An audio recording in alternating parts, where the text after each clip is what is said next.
রাজবাড়ী পাংশা উপজেলার কসবামাজাল ইউনিয়নের জামপাড়াকে কেন্দ্র করে সংঘর্ষ। এই ঘটনায় 7 জন আহত হয়েছে। আহত ব্যক্তিরা পাংশা স্বাস্থ্য কমপ্লেক্সে চিকিৎসাধীন রয়েছে। আজ মঙ্গলবার দুপুরের দিকে উপজেলার কসবামাজাইল ইউনিয়নের পারকুল গ্রামে এ ঘটনা ঘটে।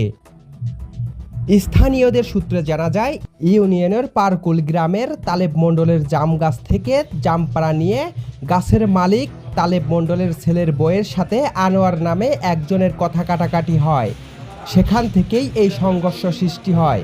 এ বিষয়ে পাংশা মডেল থানার অফিসার ইনচার্জ মোহাম্মদ সালাউদ্দিন বলেন, পাংশা থানাধীন কসবামাজাল ইউনিয়নে পারকুল গ্রামে জামপাড়া নিয়ে সংঘর্ষ হয়েছে। ঘটনাস্থলে আমরা এখনও রয়েছি।